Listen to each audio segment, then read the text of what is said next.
అందరికీ నమస్కారములు. కార్తీక మాసం పౌర్ణమి సందర్భంగా మీ అందరికీ ఒక కథ వినిపించాలని, ఆ పరమేశ్వర్ని కృపా కటాక్షములు అందరికీ కలగాలని చిన్న ప్రయత్నం చేస్తున్న మీ శ్రీమతి రుద్రాభట్ల సూర్యలక్ష్మి, గుంటూరు. నమస్తే అస్తు భగవన్ విశ్వేశ్వరాయ మహాదేవాయ త్రయంబకాయ త్రిపురాంతకాయ త్రికాగ్నికాలాయ కాలాగ్నిరుద్రాయ నీలకంఠాయ మృత్యుంజయాయ సర్వేశ్వరాయ సదాశివాయ శ్రీమన్మహాదేవాయ నమః. ఇక కథలోకి వెళదాము. నేను చెప్పబోయే కథ పేరు శివదేవుని కథ. ఓ భక్తులారా, తెలుగుదేశమున ఒకానొక గ్రామంలో బీదవాడగు శివయ్య అనే పేరు గల బ్రాహ్మణుడు నివసించుచుండెను. రాజేశ్వరి అనుడి ఆమెను పెండ్లాడి కాపురము చేయుచుండెను. కొంతకాలమున ఆ దంపతులకొక కుమారుడును ఒక కుమార్తెయు కలిగిరి. పుత్రుని సదాశివుడు, పుత్రిక పేరు దాక్షాయణి. బీదవాడగుడి చేత శివయ్య భిక్షాటనము చేసుకొనుచు భార్యాబిడ్డలను పోషించుకొనుచుండెను. ఈలాగున కొంతకాలము గడిచిన పిమ్మట తన భార్యతో శివయ్య ఇట్లు చెప్పెను: మనము ఈ దరిద్రావస్థ భరించలేకపోవుచున్నాం. నేను తిరుపతి పుణ్యక్షేత్రమునకు వెళ్ళి స్వామిని దర్శించి అక్కడ శ్రమపడి కొంత ధనమును సంపాదించి తిరిగి వస్తాను. నీవు పిల్లలను జాగ్రత్తగా చూస్తూ ఉండమని శివయ్య ప్రయాణమై వెళ్ళుచుండగా ఒక ముసలి బ్రాహ్మణుడు ఎదురై, ఎవరు నాయనా నీవు? ఒంటరిగా ఎక్కడికి ప్రయాణమై వెళ్ళుచున్నావు అని అడుగగా శివయ్య ఈ విధంగా చెప్పతొడంగాను: మహానుభావ, ఆ కనిపిస్తున్న పల్లియే నా గ్రామం. చాలా బీద కుటుంబీకుడను. 2 పిల్లలు, భార్య కలదు. సంపాదించినది చాలక దరిద్ర బాధ భరించలేక తిరుపతికి వెళ్ళి ధనార్జన చేయవలనను తలంపుతో ఇల్లు విడిచి బయలుదేరినాను అని చెప్పగా ఆ ముసలి బ్రాహ్మణోత్తముడు నవ్వుచూ ఇట్లనెను: ఓయి వెర్రినాయన, తిరుపతి వెళ్ళినంత మాత్రమున, ప్రభు దర్శనం చేసినంత మాత్రము నీవు ధనము సంపాదించుకోగలవా? నీకు సకలైశ్వర్యములు ఇచ్చు వ్రత కథ ఒకటి చెప్పేదనను శ్రద్ధగా ఆలకింపుము అని చెప్పగా అంత శివయ్య, పుణ్యపురుష, అది ఏ దేవుని కథయో ఈ చెట్టు నీడను కూర్చుని వివరింపుము స్వామి అని వేడుకొనెను. అంత ఆ బ్రాహ్మణోత్తముడు శివదేవుని కథ చెప్పుట ప్రారంభించెను. వంగదేశమును పరిపాలించుచున్న శూరసేన మహారాజునకు గుణవంతురాలైన ఒక పుత్రిక కలదు. ఆ బాలామణి పేరే సీమంతిని. సీమంతిని చిన్ననాటి నుండి శివదేవుని యందు అపారమైన భక్తి కలదై పూజలు చేయుచుండగా ఈ విషయము యాజ్ఞవల్క మహాముని భార్యయగు మైత్రేయి తెలుసుకుని తానే స్వయముగా సీమంతికి సోమవారము వ్రత మహత్యమును వివరించి చెప్పుటకు శూరసేన మహారాజు పట్టణమునకు బయలుదేరి వ్రత విధానమును సీమంతికి తెలియజేసి వెడలిపోయెను. ఆనాటి నుండి రాజకుమార్తె సోమవార వ్రతమును భక్తి శ్రద్ధలతో చేయుచు సదాశివదేవుని పూజించుచు సదా చదువుచు దినదిన ప్రవర్ధమానమగుచుండెను. అట్లుండగా అంగదేశము ఇంద్రసేనుడను మహారాజు రాజ్యపాలన చేయుచుండెను. ఆ రాజునకు చంద్రాంగదుడను ఒక కుమారుడు కలడు. ఆ చిన్నవాడు సకల విద్యలు నేర్చుకుని పెండ్లి ఈడుకు వచ్చెను.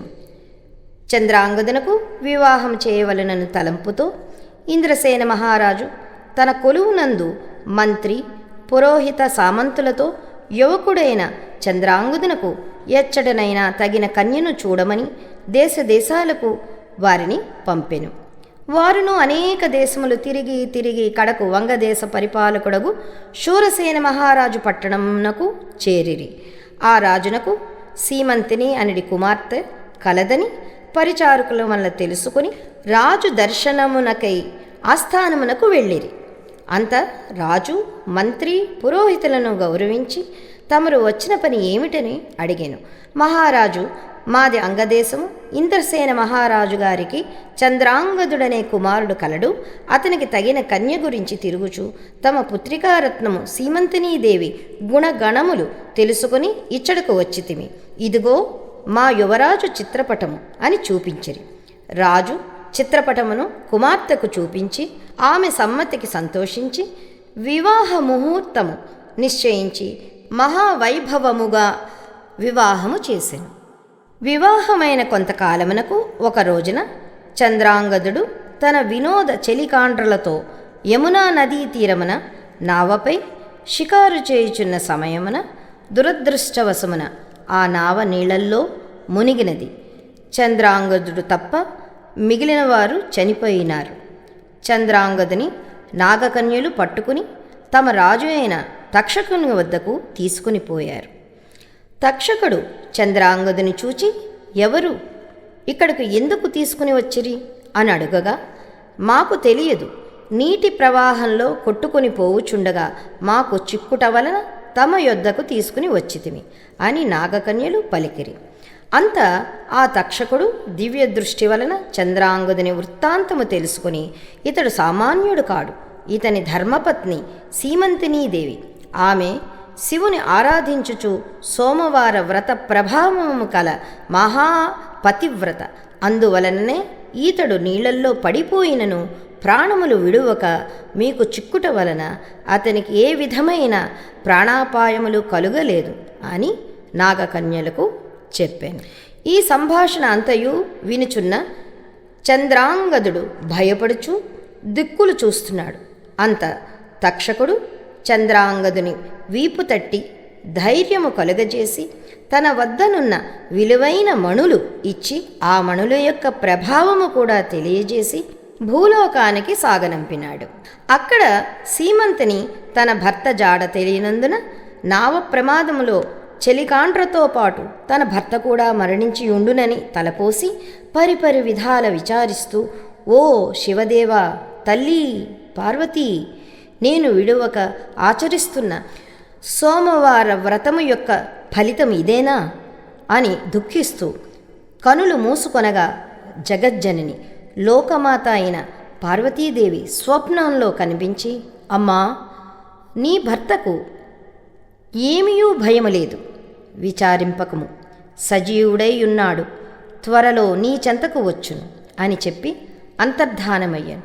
అంతలో ఆమె మేల్కాంచి స్వప్నంలో దేవి చెప్పిన వాక్యములు వృధా కావని మనస్సును ధైర్యము చేసుకుని యథాప్రకారముగా సోమవార వ్రతము చేస్తూ ఉండగా దివ్య ప్రభావము గల మణులతో చంద్రాంగదుడు తన దేశమునకు తిరిగి వచ్చెను. ఇంద్రసేన మహారాజు కుమారుని రాకతో సంతోషించి జరిగినదంతయూ తెలుసుకుని ఈ శుభవార్త సూరసేన మహారాజునకు తన కుమారుడు సజీవుడుగా ఉన్నాడు, మహిమగల మణులతో కూడా తిరిగి వచ్చినని కబురంపి శుభముహూర్తమున సీమంతినీదేవికి చంద్రాంగదునకు వైభవోపేతముగా పట్టాభిషేకము చేశాను.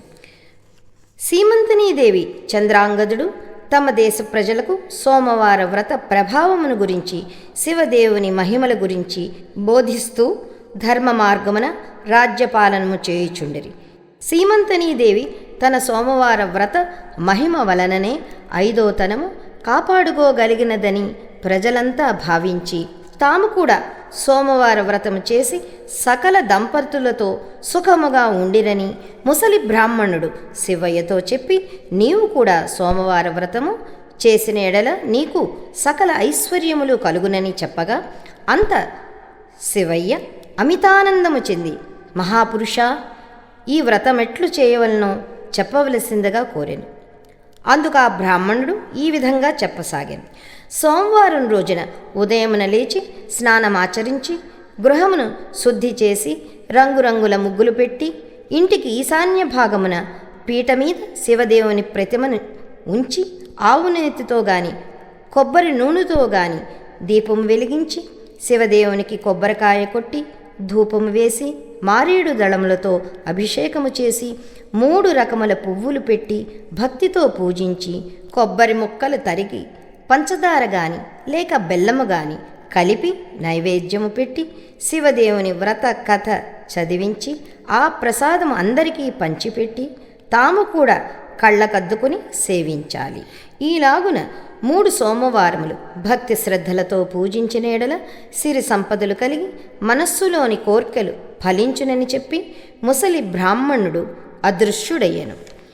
కడు నిష్ఠతో వినుచున్న శివయ్య బ్రాహ్మణుని కానక, ఆహా, ఈ మహానుభావుడే నా పాలిట దేవుడు, నా అవస్థను చూచి నాకీ ఉపదేశము చేసినని భావించి తిరిగి ఇంటికి వెళ్ళి జరిగినదంతయు భార్యకు తెలియపరిచి సోమవారం నాడు భక్తి శ్రద్ధలతో భార్యాభర్తలు శివదేవుని పూజించి ప్రసాదము ఇరుగు పొరుగు వారికి పంచిపెట్టి సుఖముగా ఉండగా వారికి దరిద్ర బాధలు పోయి అష్టైశ్వర్యములు కలిగినవి.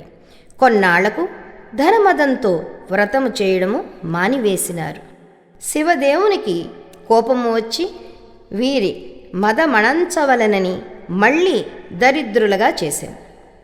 దారిద్ర్య దశలోనున్న శివయ్య మరల యథాప్రకారముగా భిక్షాటనకు ఒక గ్రామమునకు వెళ్ళి యాచించగా, ఈవేళ మేము శివదేవుని పూజ సోమవార వ్రతము చేసుకుంటున్నాం, వీలు లేదని అన్నారు. అయ్యో, సోమవార వ్రతము మరిచిపోయినందునకు మాకీ గతి పట్టినది, చాలా అపచారం చేసినాము అని అనుకునుచూ ఇంటికి వెళ్ళి ఈ సంగతి భార్యకు కూడా జ్ఞాపకం చేసినాడు. భర్త మాటలు లెక్క చేయక మొండిగా మాట్లాడినది. ఇక గత్యంతరము లేక శివయ్య పిల్లలతో సహా నదిలో స్నానం చేసి వచ్చి శివదేవుని పూజించి కథ చెప్పుకొనుచు భార్యను కూడా కథ వినుటకు రమ్మని పిలిచాను. నేను కథ కూడా వినను అని చెప్పగా ఆ మరునాడే ఆమె నేత్రములు కనిపించకుండా పోయినవి.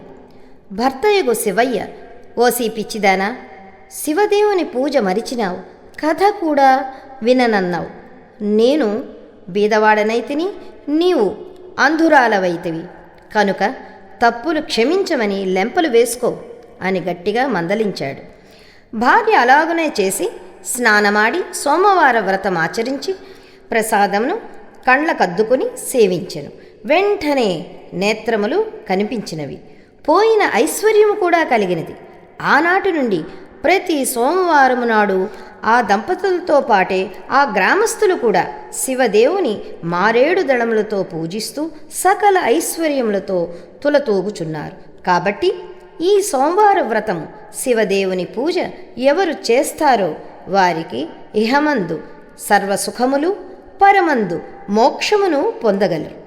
ఈ కథ వినువారికి, చదివిన వారికి కూడా సదాశివుడు సకల ఐశ్వర్యములు ప్రసాదించునని సూత పౌరాణికుడు సౌనకాది మహామునులకు బోధించెను. శివదేవుని కథ సమాప్తము, సంపూర్ణం. హర హర మహాదేవ, శంభో శంకర.